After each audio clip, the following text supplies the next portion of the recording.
Sam, would you just comment a bit on the most recent series of events that we've had under this system we're calling mayoral control? Yes, mayoral control first and foremost is a misnomer. It's mayoral dictatorship. Thank you. We've seen over the past 8+ years structural shifts in the school system to the point where, when you look at it carefully, parents are further removed from the educational process than ever before. Students are further alienated from that whole process, and educators are further alienated from that process.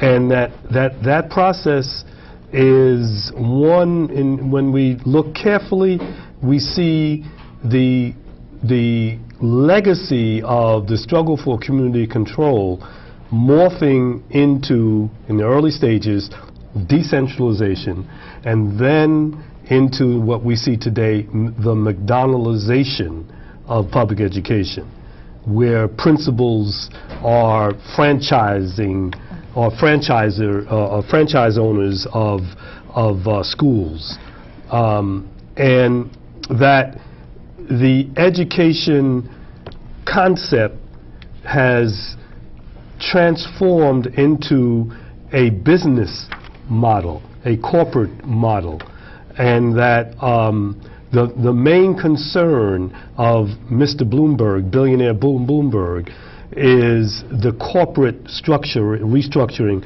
of public education to the point where he says to us, pimp slapping us for the second time, with Kathleen Black, a non-educator, right, who never had children, never went to public school herself, never had children in New York City public schools, and has no concept, no vision, educational vision. All she has that she brings to the table is the experience of being in the publishing world, which, as a footnote, is one of the whitest corporate sections in the United States. She's coming in to a public school system, to running a public school system that is 85% Black, Latino, Asian. And so we see the ultimate put down of our people, of the potential power of our parents and our educators and our students with this mess that we are now faced with. The mess of the privatization. The other thing that we see in this whole realm is that because of this process and this racist assumption, our children are tested to death, are tested to boredom, and their intellectual capabilities are squashed, smothered, and we see many of our children not even interested in reading anything, not even comic books. And the unfortunate issue we have to face is that we are entering now a full second generation of children in that manner. That is to say, parents of children in the school now went through this madness. And so we education activists have to recognize that we have to fight a deeply embedded miseducation stuff within our own Black and Latino parents because of the horrendous experience that they've had. And so it means another style of organizing, another way of talking with parents, a whole other approach. So that's our challenge to face. But right now, today, I think it's important for those watching us to understand that there are Black people, there are Latinos out here fighting against this system, not trying to tweak it, not trying to get money out of it, but to trying to fight to change it into something that we know works. See, that's the other thing. We have the expertise we have the structures that can actually work for our children. And we don't have to go all over the country, but we can. We can go right here in New York City, right to some of the public schools themselves, and say, replicate these things in the other schools. But we don't have the power. That's what we have to do. We have to have the power so that those things that we know work, that can work and are working here, can be replicated. This whole question of mayoral control and specifically, as you've clarified, mayoral dictatorship can't be better understood than the experiences that we've just gone through. As you pointed out, we had, under the previous Chancellor Klein, a man who was not experienced in education, had no credentials, had no track record, was barely able to ask the right questions. And we went from that person to a Kathleen Black, who is absolutely unclear, unfamiliar, some have said clueless. And she may be underscoring that very point with her comments. From time to time, she's traveled out to schools and made comments that have been rather embarrassing. I would think that there will be less and less of her actually commenting. Some have said that she's here for the purpose of slashing budgets, cutting back. We've seen that trend throughout the public sector.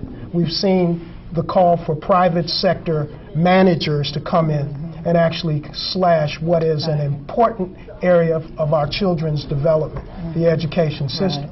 Kathleen Black seems to be well equipped to do that because rather than being very concerned with the issues of cultural competency, teachers with the knowledge and grasp of their students, a structure that involves the inclusion of parents in decision making, she's pretty much preoccupied with the questions of cutting back, closing down, things of this nature. Brenda, would you just comment a bit on the approaches that you and others like you who are involved in this movement are taking to resist this mayoral dictatorship that Sam and Benita have made reference to?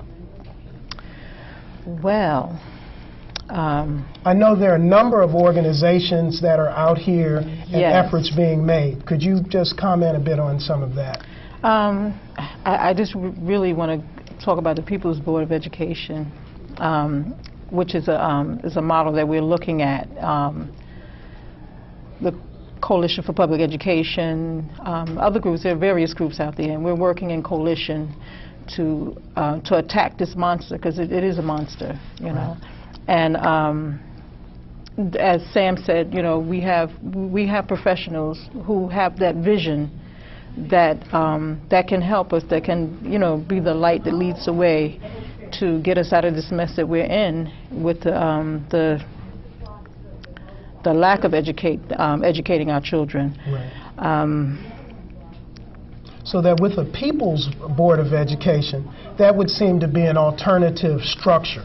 Yes. Let me just throw that open in our last 3 or 4 minutes for this segment to anyone, if you'd like to further comments on top of that with respect to a People's Board of Education and that structure. Before you get to that, I'd like to paraphrase what Sister Adelaide Sanford, our retired Board of Regents Chancellor, said about the hiring of Kathy Black, and to contrast it, you know, for our people to understand. She said that we recognize that the major problem in public education in New York City is the lack of education of our Black and Latino males. That's a major problem. What does Kathy Black bring to the table around that issue? That's an in-your-face. She brings nothing, right? And so people need to understand that it's clear that it's not, Kathy Black is not here to do any kind of educational development. She's here to finish the process of privatization of New York City's public schools, first and foremost. And now, in terms of the People's Board, the People's Board of Education is just that. It's the People's Board of Education, not the corporate. And that we, the people, will reshape, redesign, redefine public education grounded in education is more than a civil right. It is a human right. Amen. Right? On that note, that public education for our children is a human right, we'll wrap up. Again, we want to thank you all today for listening in to the first segment on our Education for Liberation movement in New York City, New York State, and beyond. Akinlabi McCall, Brenda Walker, Benita Rivera, and Sam Anderson. See you in tomorrow.